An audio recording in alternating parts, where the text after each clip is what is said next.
খবর শুনছেন দিনাজপুর সংবাদ চ্যানেল থেকে। আজ জানাবো পশ্চিমবঙ্গ দেশ বিদেশের বাছাই করা গুরুত্বপূর্ণ তাজা সংবাদ। খবরের শুরুতেই জানিয়ে দেব সংবাদ শিরোনাম, পরে বিস্তারিত। বুলডোজার অভিযান চলার মাঝেই অভিষেক বন্দ্যোপাধ্যায়ের অফিসে 16টি ট্রাঙ্ক নিয়ে হাজির প্রশাসন। ওদের আবার ফিরিয়ে নিলে আমি দল ছাড়ব, মমতাকে শর্ত দিয়ে ফের বড় কথা কল্যাণের। মঙ্গল থেকে ভাসবে দক্ষিণবঙ্গ, উত্তরে অতি ভারী বৃষ্টি ও ধসের লাল সতর্কতা।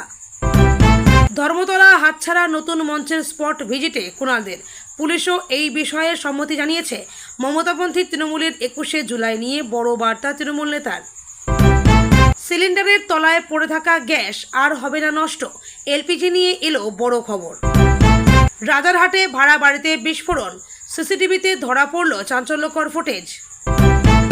মমতার পরে বাহানা তথ্য অভিষেকের মুখেও, দলে ফিরে আসুন, 1 ঘন্টায় ইস্তফা দেব, চ্যালেঞ্জ ছুড়লেন বিদ্রোহীদের। টিভি রিল না দেখালে দুধ দুইতে দেয় না, জেদি মহিষের বাইনাক্কায় অতিষ্ঠ মালিক, ভাইরাল ভিডিও হইচই। শুধুই নয় সরকার পতন, ভোটে বিশ্ব রেকর্ড করল পশ্চিমবঙ্গ, ঘোষণা নির্বাচন কমিশনের। জর্ডানে মার্কিন সেনাঘাঁটিতে ইরানের হামলা, আহত বহু সেনা, বিস্ফোরণে কাঁপল কুয়েতের বিদ্যুৎ কেন্দ্র। শুভেন্দু তৃণমূলে থাকতেই মোদির নিশানায় ছিল ভাইপোর অফিস, মুখ্যমন্ত্রী হয়ে প্রধানমন্ত্রীর অভিযোগের বিহিত করলেন। ভয়ঙ্কর দুর্যোগের করাল গ্রাস, রেড অ্যালার্টে কাঁপছে বাংলা, তোলপাড় হবে জেলার পর জেলা। 81 ফুটের রাম মূর্তি বানানোয় শাস্তি, হিন্দু যুবককে গ্রেপ্তারের প্রতিবাদে উত্তাল ঢাকা। কাউকে সেকেন্ড ক্লাস প্যাসেঞ্জার বলা উচিত নয়, রেলকে বড় নির্দেশ সুপ্রিম কোর্টের। বঙ্গজয়ের কারিগর শ্রমিককে উপহার মোদির, পূর্ণমন্ত্রী হচ্ছেন বিজেপি সভাপতি। নিরাপত্তার চাদরে বিমানবন্দর এলাকা, নিষ্ক্রিয় মসজিদের বিতর্কিত বিক্ষোভ। কেন নিখোঁজ হয়ে যান দময়ন্তী, পুলিশি তদন্তে সামনে এলো চাঞ্চল্যকর তথ্য। অবশেষে হাসপাতাল থেকে ছুটি পেলেন রাজেশ শর্মা, অগাস্টেই উঠছেন লন্ডনে। 19 বছর আগে বাথটাবে স্নান করিয়েছিলেন ছোট্ট ইয়ামালকে, ফাইনালের আগে কি বললেন মেসি। পুলিশকে মারধর, এলাকায় তোলাবাজি, গ্রেপ্তার হাওড়ার প্রাক্তন কাউন্সিলর রুস্তম। রাজারহাট বিস্ফোরণে পুলিশের বড় ব্রেক থ্রু, সোদপুর থেকে গ্রেপ্তার মাস্টারমাইন্ড শামীম। বাজি কারখানায় ভয়াবহ আগুন, আহমেদাবাদে মৃত 8, আহত কমপক্ষে 5, চলছে উদ্ধার কাজ। অন্নপূর্ণা ভান্ডার থেকে 3000 টাকা পাননি, এই ভুলে হতে পারে বড় বিপত্তি। এবার দিল্লির রাজারহাটে 21শে জুলাই সংসদের অধিবেশনের আগেই বেনজির চাল সুদীপ শতাব্দীদের। যন্তর মন্তরে অনশনে বসতেই অভিজিৎ দীপকের মুখে কালি, আটক এক মহিলা। এতক্ষণ শুনছিলেন সংবাদ শিরোনাম, এখন আসছি বিস্তারিত খবরে। আমতলায় সাংসদ অভিষেক বন্দ্যোপাধ্যায়ের অফিসে প্রশাসনের নির্দেশে চলল বুলডোজার। অভিষেকের আমতলার 5তলা কার্যালয়ে বুলডোজার অ্যাকশন। 5তলা অফিস বেআইনিভাবে তৈরির অভিযোগ, ভাঙার সিদ্ধান্ত প্রশাসনের। অভিষেকের অফিসে বুলডোজার চলতেই উচ্ছ্বাস স্থানীয় বিজেপি কর্মীদের।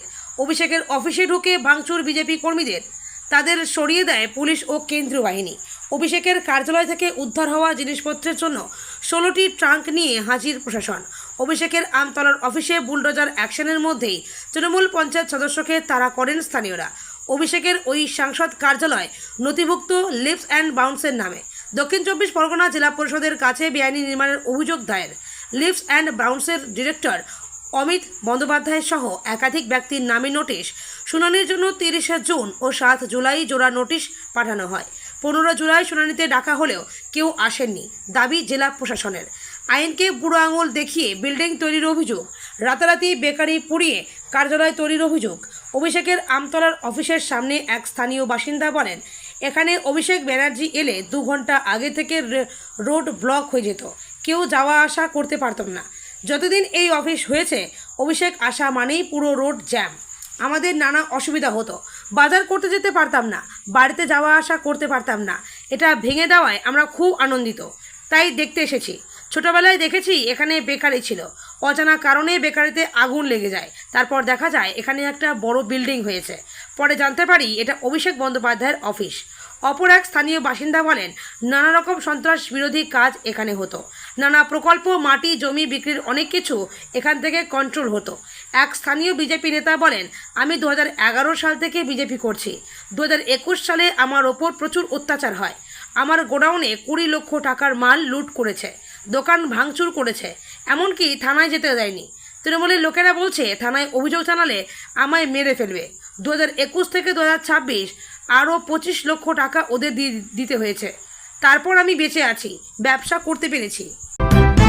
রাজ্য বিধানসভা নির্বাচনে তৃণমূল কংগ্রেসের নজিরবিহীন ভরাডুবির পর থেকেই দলের যে ব্যাপক ভাঙন শুরু হয়েছে তা থামার লক্ষণ নেই। দীর্ঘদিনের বহু পুরনো রাজনৈতিক কর্মী ও দলনেত্রীর একসময়ের অত্যন্ত আস্থাভাজন নেতারা ইতিমধ্যেই মমতা বন্দ্যোপাধ্যায়ের সঙ্গ ছেড়েছেন। এই চরম রাজনৈতিক সংকটের আবহে হাতে গোনা যে কজন পুরনো ও বিশ্বস্ত মুখ এখনও দলনেত্রীর পাশে শক্ত খুঁটি হয়ে দাঁড়িয়ে রয়েছেন, তাদের মধ্যে অন্যতম হলেন শ্রীরামপুরের দাপুটের সাংসদ কল্যাণ বন্দ্যোপাধ্যায়। কিন্তু সেই কল্যাণ আবারও দল ছাড়ার হুঙ্কার দিয়ে বসলেন। শনিবার বাঁকুড়ার তৃণমূল ভবনে আগামী 21শে জুলাইয়ের প্রস্তুতি সভা উপলক্ষে একটি সাংগঠনিক সভার আয়োজন করা হয়েছিল। সেখানে প্রধান বক্তা হিসেবে উপস্থিত থেকে এক কড়া ভাষণ দেন কল্যাণ। তবে তার ক্ষোভ দলের বিরুদ্ধে নয়, বরং দলত্যাগীদের বিরুদ্ধে ছিল। স্পষ্ট ভাষায় তিনি জানিয়ে দেন, মমতা বন্দ্যোপাধ্যায় যদি তার দেওয়া একটি বিশেষ শর্ত না মানেন, তবে তিনিও আর এই দলে থাকবেন না। ঘটনাচক্রে ওই একই মঞ্চে তার পাশেই উপস্থিত ছিলেন কৃষ্ণনগরের তৃণমূল সাংসদ মহুয়া মৈত্র। সেই সভা থেকেই দলত্যাগীদের তীব্র আক্রমণ শানিয়ে কল্যাণ বলেন, যে যেখানে যাচ্ছে যাক, যে যেখানে ভালো থাকে থাকুক, তা নিয়ে আমার কোনো মাথা ব্যথা নেই। কিন্তু আমি মমতাদিকে খুব পরিষ্কার ভাষায় ও লিখিতভাবে জানিয়ে দিয়েছি, আজ যারা স্বার্থের জন্য দল ছেড়ে চলে যাচ্ছে, এদের যদি ভবিষ্যতে আবার কোনো দিন দলে ফিরিয়ে নেওয়া হয়, তবে আমি নিজেই ওই দিন এই দল ছেড়ে চলে যাব। শ্রীরামপুরের সাংসদের এই তীক্ষ্ণ বাণ মূলত লক্ষ্য ছিল সেই সব নেতাদের প্রতি যারা বিধানসভা নির্বাচনের ফলাফল প্রকাশের পর রাতারাতি ভোল বদলে বিদ্রোহী ঋতুব্রত বন্দ্যোপাধ্যায়ের শিবিরে নাম লিখিয়েছেন। শুধু বিধায়ক বা নিচুতলার নেতাই নন, কল্যাণের ক্ষোভের বড় কারণ হলো লোকসভার সেই 20 জন সাংসদ যারা জোড়াফুল প্রতীকে নির্বাচিত হওয়া সত্ত্বেও সাম্প্রতিককালে নিজেদের রাজনৈতিক স্বার্থে এনসিপিআইতে যোগ দিয়েছেন। মমতাপন্থী এই প্রবীণ সাংসদের দাবি, এই দলবদল স্বাভাবিক কোনো ঘটনা নয়, এর পেছনে রয়েছে কেন্দ্রের শাসক দলের এক সুগভীর রাজনৈতিক চাল। কল্যাণের সাফ কথা, দেশে এক দেশ এক ভোট বিলটি লোকসভায় অনায়াসে পাশ করিয়ে নেওয়ার জন্যই বিজেপি অত্যন্ত সুপরিকল্পিত ও কৌশলগত উপায়ে কোটি কোটি টাকা খরচ করে তৃণমূলের এই লোভী সাংসদদের কিনে নিয়েছে। তবে এই দলত্যাগীদের ভবিষ্যৎ যে অত্যন্ত অন্ধকারের দিকে এগোচ্ছে, সেই বিষয়েও তাদের কড়া হুঁশিয়ারি দিয়েছেন কল্যাণ। তার হিসেব অনুযায়ী এই বিলটি পাশ হয়ে যাওয়ার পর আগামী 2029 সালে লোকসভা নির্বাচন এবং 2031 সালে রাজ্য বিধানসভা ভোট অনুষ্ঠিত হবে। আর রাজনৈতিক সমীকরণ যা বলছে, সেই সময়ে গিয়ে বিজেপির এই নতুন দলছুটরা আর কোথাও প্রার্থী হওয়ার টিকিটই পাবেন না। শ্রাবণ মাস পড়লেও দক্ষিণবঙ্গে বৃষ্টির ছেনা ছবি এখনও সেভাবে দেখা যায়নি। তবে এই খামখেয়ালি আবহাওয়ার এবার বদলাতে চলেছে। আলিপুর আবহাওয়া দপ্তরের পূর্বাভাস অনুযায়ী মঙ্গলবার থেকেই দক্ষিণবঙ্গে বৃষ্টির দাপট বাড়বে। অন্যদিকে প্রবল বর্ষণের জেরে উত্তরবঙ্গের একাধিক জেলায় ইতিমধ্যে জারি করা হয়েছে রেড অ্যালার্ট বা লাল সতর্কতা। দক্ষিণবঙ্গের আবহাওয়ার পূর্বাভাস, বৃষ্টি বাড়বে মঙ্গলবার থেকে। সোমবার বড় কোনো দুর্যোগ না থাকলেও মঙ্গলবার থেকে দক্ষিণবঙ্গের জেলাগুলিতে বৃষ্টির পরিমাণ উল্লেখযোগ্যভাবে বৃদ্ধি পাবে। আগামী শুক্রবার পর্যন্ত দফায় দফায় বজ্রবিদ্যুৎ সহ বৃষ্টির সম্ভাবনা রয়েছে। কোন কোন জেলায় বেশি বৃষ্টি? হাওয়া অফিসের পূর্বাভাস অনুযায়ী মঙ্গলবার মূলত উত্তর 24 পরগনা, দক্ষিণ 24 পরগনা এবং নদিয়া জেলায় ভারী বৃষ্টি হতে পারে। বৃষ্টির পাশাপাশি দক্ষিণবঙ্গের বিস্তীর্ণ এলাকায় ঘন্টায় 30 থেকে 40 কিলোমিটার বেগে ঝোড়ো হাওয়া বইতে পারে। উত্তরবঙ্গে চরম সতর্কতা ও ধসের আশঙ্কা। শনিবার ও রবিবার জলপাইগুড়ি এবং আলিপুরদুয়ারে অতি ভারী বৃষ্টির 20 সেন্টিমিটারের বেশি সম্ভাবনায় লাল সতর্কতা জারি করা হয়েছে। পাহাড়ি এলাকায় ধস ও হরপাবানের প্রবল আশঙ্কা রয়েছে। অন্যান্য জেলার পরিস্থিতি, দার্জিলিং, কালিম্পং এবং কোচবিহারের সোমবার পর্যন্ত ভারী থেকে অতি ভারী বৃষ্টির পূর্বাভাস রয়েছে।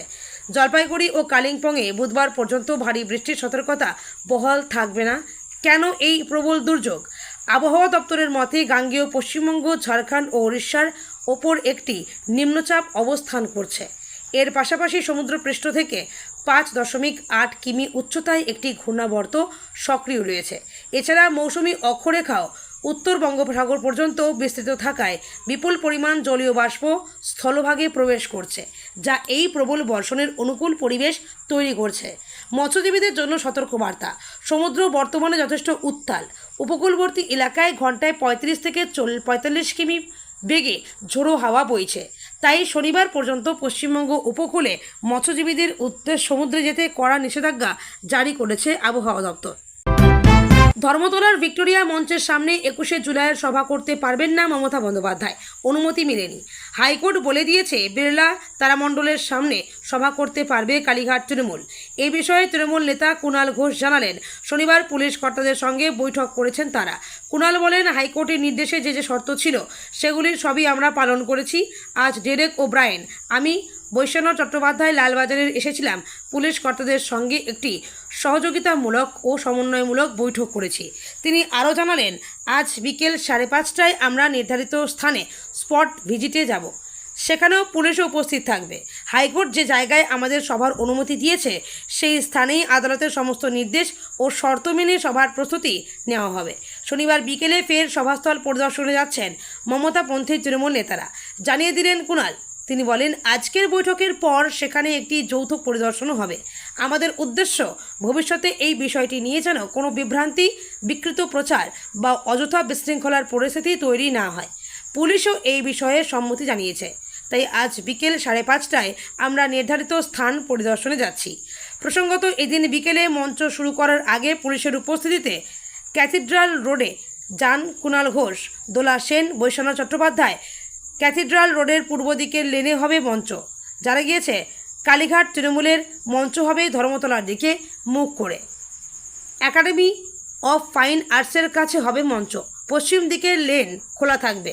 গাড়ি চলাচলের জন্য মঞ্চ তৈরির জায়গা নিয়ে পুলিশের সাথে সাময়িক মতানৈক্য হয়। পুলিশের বক্তব্য, পূর্ব নয় পশ্চিম দিকের লেনে হোক মঞ্চ। কালীঘাট তৃণমূল কংগ্রেস তা মানতে নারাজ। এদিন ফিতে নিয়ে মাপজোক শুরু করেন তারা। গ্যাস শেষ হয়ে যাওয়ার পরও সিলিন্ডারে কিন্তু সামান্য হলেও গ্যাস থেকে যায়। এবার যাতে ওই গ্যাসও অপচয় না হয় তার জন্য বিকল্প ব্যবস্থা নিতে চলেছে দেশের সরকারি তেল সংস্থাগুলি। নতুন প্রযুক্তির ওপর জোর দেওয়া হচ্ছে। ইন্ডিয়ান অয়েল, ভারত পেট্রোলিয়াম এবং হিন্দুস্তান পেট্রোলিয়ামের মতো সংস্থাগুলি বড় শিল্প ও বাণিজ্যিক গ্রাহকদের liquid LPG offtake system ব্যবহারে উৎসাহ দিচ্ছে। এই প্রযুক্তির মাধ্যমে সিলিন্ডারে অব্যবহৃত গ্যাসের পরিমাণ অনেকটাই কমবে বলে মনে করা হচ্ছে। কি এই লিকুইড এলপিজি অফ টেক প্রযুক্তি? সাধারণভাবে এলপিজি সিলিন্ডার থেকে গ্যাস বাষ্প আকারে বের করা হয়। এই পদ্ধতিতে সিলিন্ডারের ভিতরে কিছু পরিমাণ এলপিজি থেকে যায়, ফলে পুরো জ্বালানির ব্যবহার সম্ভব হয় না। লিকুইড এলপিজি অফ টেক প্রযুক্তিতে বিশেষ যন্ত্রের সাহায্যে এলপিজি তরল অবস্থায় বের করা হয়। এরপর সেটিকে আবার গ্যাসে রূপান্তরিত করে ব্যবহার করা হয়। এতে সিলিন্ডার প্রায় সম্পূর্ণ খালি হয়ে যায় এবং জ্বালানির অপচয় উল্লেখযোগ্যভাবে কমে। কোন কোন ক্ষেত্রে সবচেয়ে বেশি উপকার মিলবে? যেসব শিল্পে এলপিজির ব্যবহার বেশি সেখানেই এই প্রযুক্তির সবচেয়ে বেশি সুবিধা পাওয়া যাবে, যেমন হোটেল ও রেস্তোরাঁ, ক্যাটারিং পরিষেবা, ফুড প্রসেসিং ইউনিট, ডেয়ারি শিল্প, রাসায়নিক শিল্প, বিভিন্ন ম্যানুফ্যাকচারিং সংস্থা যেখানে নিয়মিত ও বিপুল পরিমাণ এলপিজির প্রয়োজন হয়। সেখানে এই প্রযুক্তি খরচ কমানোর পাশাপাশি কাজের দক্ষতাও বাড়াবে। লাভ কিভাবে? বিশেষজ্ঞদের মতে এলপিজির সর্বোচ্চ ব্যবহার নিশ্চিত হলে গ্রাহকদের জ্বালানির খরচ কমবে। একই সঙ্গে তেল সংস্থাগুলিকেও সিলিন্ডারে অবশিষ্ট গ্যাস পরিচালনা এবং পুনরায় ভরার ক্ষেত্রে কম সমস্যার মুখে পড়তে হবে। ফলে সরবরাহ ব্যবস্থা আরও কার্যকর হবে এবং এলপিজি বিতরণ ব্যবস্থার দক্ষতাও বাড়বে। ভারতে এলপিজির চাহিদা ক্রমাগত বাড়ছে, তাই জ্বালানির প্রতিটি ফোঁটার সর্বোচ্চ ব্যবহার নিশ্চিত করা এখন সরকার ও তেল সংস্থাগুলির অন্যতম অগ্রাধিকার। সেই লক্ষ্যেই নতুন প্রযুক্তির প্রসারে জোর দেওয়া হচ্ছে, যাতে জ্বালানির অপচয় কমানো হয়। রাজারহাটে দক্ষিণ নারায়ণপুরে ভাড়া বাড়িতে বিস্ফোরণ, বোমা ফেটেই বিস্ফোরণ বলে প্রাথমিক তদন্তে অনুমান পুলিশের। দুটি ঘর মারাত্মকভাবে ক্ষতিগ্রস্ত হয়েছে বলেও জানা যাচ্ছে। উড়ে গিয়েছে জানালা, পাখা। সূত্রের খবর, 4তলা ভাড়া বাড়ির নিচের তলায় ঘটেছে এই ঘটনা। সেখানেই শুক্রবার সন্ধ্যায় এক যুবককে ব্যাগ নিয়ে ঢুকতে দেখা যায়। পুরোটাই ধরা পড়েছে সিসিটিভিতে। ওতেই কি তাহলে ছিল বোমা? ঘুরছে প্রশ্ন। তাহলে কে আনলো, কেন আনলো, কোন উদ্দেশ্যে আনলো, সেই প্রশ্ন ঘুরছে। সূত্রের খবর, শাহেনশাহ নামে এক দালাল দুদিন আগেই ওই ঘরটি ভাড়ার ব্যবস্থা করেছিলেন, কিন্তু তারপর থেকে সেখানে কেউ ছিল না। কিন্তু শুক্রবার সন্ধ্যায় একজনকে সেখানে ব্যাগ নিয়ে ঢুকতে দেখা যায়। পাশের ঘরের এক বাসিন্দা বলছেন, গতকাল ওই 8টা নাগাদ ঘটনাটি ঘটে। শাহেনশাহ একজনকে এনেছিল ভাড়ার জন্য। ঘর দেখানোর পর ভাড়া দেওয়া হয়। আগে থেকে কেউ ছিল না। কাল সন্ধ্যায় একজন ঢোকার 4 থেকে 5 মিনিটের মধ্যেই বিস্ফোরণ ঘটে, আবার মাথাতেও লেগেছে। ইতিমধ্যেই ঘটনার তদন্ত শুরু করেছে পুলিশ। কথা বলা হচ্ছে বাড়ির মালিকের সঙ্গে। এলাকায় চলছে চাপানোতর। অন্যদিকে এই ঘটনাকে কেন্দ্র করে রাজনৈতিক মহলেও শুরু হয়েছে চাপানোতর। রাজারহাটের বিজেপি বিধায়ক পীযূষ কানোরিয়া বলছেন, আমার কাছে খবরটা রাতেই এসেছিল। আমি পুলিশকে সঠিকভাবে তদন্ত করতে বলেছি। এগুলো সব পুরনো পাপ নতুন করে উগরে আসছে। এলাকার লোকজন আতঙ্কে আছে। তারা যাতে শান্তিতে থাকতে পারে তার ব্যবস্থা আমি করছি। মমতা আগেই বলেছিলেন, এবার অভিষেককেও সেই তথ্যই উস্কে দিলেন। বোঝাতে চাইলেন তার বিরুদ্ধে দলত্যাগীদের অভিযোগ শুধুই বাহানা, প্রকৃত উদ্দেশ্য ভিন্ন। অভিষেক বন্দ্যোপাধ্যায়ের জন্যেই যত সমস্যা। কালীঘাট তৃণমূল ছেড়ে একের পর এক নেতা এই অভিযোগ তুলেছেন। এই অবস্থায় দলত্যাগীদের উদ্দেশ্যে সরাসরি চ্যালেঞ্জ ছুড়ে দিলেন অভিষেক। বোঝাতে চাইলেন বিদ্রোহীদের আসল সমস্যা তাকে নিয়ে নয়, ইডি সিবিআইয়ের তলব এড়াতেই তারা শিবির বদলাচ্ছেন। ঘোষণা করলেন, দলত্যাগীদের কালীঘাট শিবিরে ফিরলে 1 ঘন্টার মধ্যে তিনি সব পদে ইস্তফা দিয়ে দেবেন। ভাইপোর হয়ে আগেই ব্যাট ধরেছেন বর্ষিয়ার নেত্রী মমতা বন্দ্যোপাধ্যায়। অভিষেকের বিরুদ্ধে দলত্যাগীদের সব অভিযোগ নাকচ করে দেন তিনি। দাবি করেছেন সবই দলত্যাগীদের বাহানা। নেত্রীর ওই বার্তার 3 দিন পরে এবার বিদ্রোহীদের উদ্দেশ্যে খোলাখুলি চ্যালেঞ্জ অভিষেকের। কালীঘাট তৃণমূলের সর্বভারতীয় সাধারণ সম্পাদকের দাবি, যে নেতাদের বিরুদ্ধে বিবিধ অভিযোগ রয়েছে তাদের সঙ্গে বিজেপির ডিল হয়ে গিয়েছে। যদিও সরাসরি বিজেপির নামোল্লেখ করেননি তিনি। অভিষেকের বক্তব্য, শিবির বদলে তার নামে কুৎসা করলেই ইডি বা সিবিআইয়ের হাত থেকে রেহাই পাওয়া যাবে। গোপনে এমনটাই বোঝাপড়া হয়েছে বলে দাবি তৃণমূল সাংসদদের। অভিষেক বলেন, মানুষ বোকা নয়, দরকার হলে আজই আসুন, আপনারা ফিরে আসুন, আমি 1 ঘন্টার মধ্যে ইস্তফা দিয়ে দিচ্ছি। কেউ আসবে না, ডিল হচ্ছে, ওদিকে যাও, অভিষেক বন্দ্যোপাধ্যায়কে গালাগালি দাও, তোমাকে বাঁচিয়ে রাখবো। ইডিও ধরবে না, সিবিআইও ধরবে না। যাদের বিরুদ্ধে অভিযোগ তারা এখন পুলিশের হাতে ধৃত, নয়তো বালিশচাটা ঋতব্রত। যারা একদা মমতার ঘনিষ্ঠ বলে পরিচিত ছিলেন, এমন একের পর এক নেতা কালীঘাট শিবির ছেড়ে অভিষেককে নিশানা করতে শুরু করেছেন। অনুব্রত মণ্ডল, মদন মিত্রের মতো প্রথম সারির নেতারাও শিবির বদলে অভিষেকের দিকে আঙুল তুলেছেন। এ অবস্থায় বিদ্রোহীদের নিশানা করে পাল্টা চ্যালেঞ্জ ছুড়ে দিলেন অভিষেক। মমতা যে বাহানার কথা বলেছিলেন সেই বাহানা তথ্যই ফের উস্কে দিলেন তিনি। যারা তার বিরুদ্ধে এখন মুখ খুলেছেন তারা ভোটের আগে কেন মুখ খোলেননি তা নিয়েও প্রশ্ন অভিষেকের। বললেন, অভিষেককে 4টে গালি না দিলে পুলিশ ছাড়বে না। 4 তারিখের পরে যারা যাচ্ছেন তারা আগেও যেতে পারতেন। আমি তো তখনই ছিলাম। গত লোকসভা নির্বাচনে তৃণমূল 29টি আসনে জিতেছিল। সে কথা স্মরণ করিয়ে অভিষেকের দাবি, এবারের হারের দায় যদি তার হয় তবে গত লোকসভায় জয়ের কৃতিত্ব তারই। দলত্যাগীদের উদ্দেশ্যে চ্যালেঞ্জ ছুড়লেও অভিষেক বুঝিয়ে দেন তিনি নিশ্চিত যে কেউই ফিরবেন না। কালীঘাট তৃণমূলের সর্বভারতীয় সাধারণ সম্পাদকের বক্তব্য, যারা ইডির তলবের পরেই শিবির ছাড়ছেন তারা লড়তে চান না। ওই দলত্যাগীদের বিধে বলেন, আপনি লড়তে চান না, আপনি ভয় পান বলেই মাথা নত করেন। ইডি তো আমাকেও ডেকেছে, আমি তো পালাইনি।